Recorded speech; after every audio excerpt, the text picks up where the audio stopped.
I accidentally traveled 7 years into the future at school heartthrob, who always hated my had somehow become my husband, so when I returned to the present he immediately confessed to him.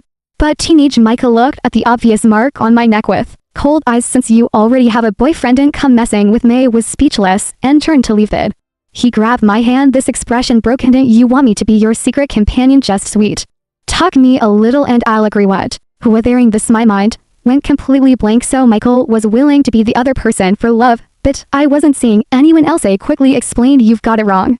I really don't have a boyfriend right now, but my phone buzzed with message. Gaspe. I got us a reservation at your favorite restaurant. Let's go out for dinner tonight. Okay. Michelle saw these texts and my contact name for the send me clingy handsome husband. His eyes immediately dim. Agreed. Now I really couldn't clear my mammoth silence. Was defending. Mitchell kept his head down, saying nothing. Just as I was about to explain, suddenly asked, is your boyfriend also a student? Harito. I didn't know why he was a skinky. Answered honestly. He's already working it, even in the same timeline as you. Actually. Michael's lips curved slightly. Good, then I'm relieved. I was confused and relieved about what, but then Michelle suddenly wrapped his arm round my waist, pulling me into his embrace. He cupped my face, looked deeply into my eyes, then kissed me without warning. That when tangled lips and breath mumbled, then if we kiss her F won't find out. My eyes widened at me, heart racing. I felt this overwhelming sense of guilt. If I was really being unfaithful in my boyfriend's back, but Michael didn't give me a chance to think. Kissed clumsily, but fiercely and dominantly. When my legs went weak, did he finally let me go. After studying myself, he touched my slightly swollen lips.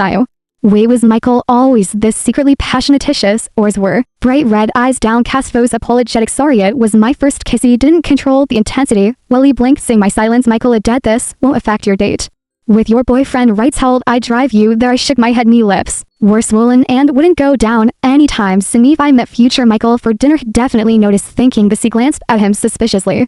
Did you do that on purpose? Mitchell met my gaze, his eyes tinged with loneliness. Oh, that's what you think of Mebia. I really am inexperienced. Didn't you tell whatever? I'm just your companion anyway. Don't even have the right to be jealous. Resentful tone made me think maybe I really had misunderstood him.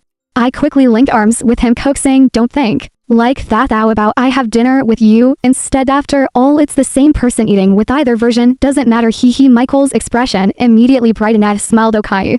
Thought my lips would return to normal after dinner, but on the way home you somehow ended up making out for another half hour, and my lips got swollen again. He wanted to scold Michael, but seeing his innocent expression, he sighed and blamed my own weak willpower. Luckily, I had a backup plan. Emma really was my best friend when I contacted future Harry. Was nervous. I have a friend who, due to some uncontrollable circumstances, sang to people on sessions, feeling really stressed. What should she do? Emma replied instantly. Damn girl, you're actually seeing two guys. Me. Okay, you saw right through me. Do you hate me for this? KQ. Emma comforted me. People are complicated. When others do it, they're wrong. When friends do it, just don't get caught. So hard. Do you need me to help with? He felt embarrassed. Said Mitchell wanted to have dinner with Mev. I told him he already planned to eat spicy food with you. Emma was amazed. Holy goodness, did your new guy make out with you so hard your lips are swollen? Is he from the university? Ask if he has hot roommates to introduce to. May was speechless, had everything figured out before I even explained him. Help, I really can't hide anything from you. Emma, we've been friends for over 10 years. He know you too well.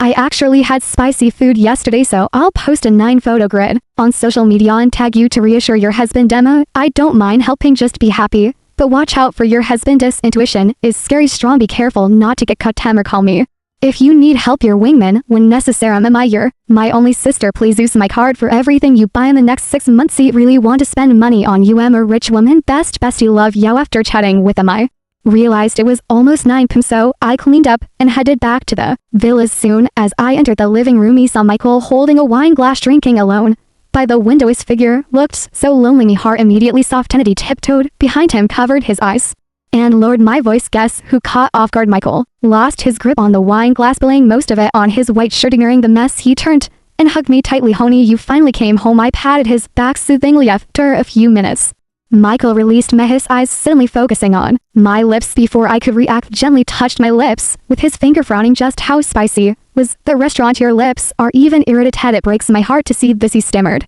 Pretty spicy. You shouldn't go there. Michael hummed, then frowned. Again, he tentatively felt my coat pocket. Funny. What's this? A small delicate school badge appeared in Michael's hand. A university badge. I was stunned. Where did this come from? Seeing my silence, Michael's smile faded. He stepped back, looking at me with dark, unreadable eyes. My eyelid twitched as I quickly made up an excuse. The restaurant. Emma, and I went to as near the university. She was feeling nostalgic, so we went to the nearby cultural street.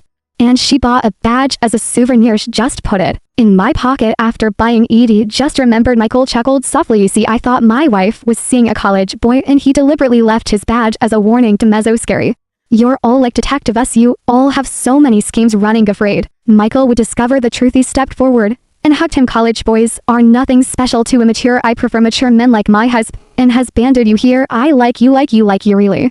Immature, including you. Mike Kelly never expected him to be scheming, and Otto put his own badge in my pocket, acting like he didn't. Carry on the surface, men's words really can't be trusted. Being confessed to like this, Michelle's clear thoughts immediately Scott Red turned his head away. Ears red. How much do you like me? I touched his burning cheek. Breathing soft, lithe, kind of like where I want to be close to you right now. Michael was quiet for a moment, then laughed low with a certain warm undertone. Nothing tonight. I won't resist. You can do whatever you want to me, honey.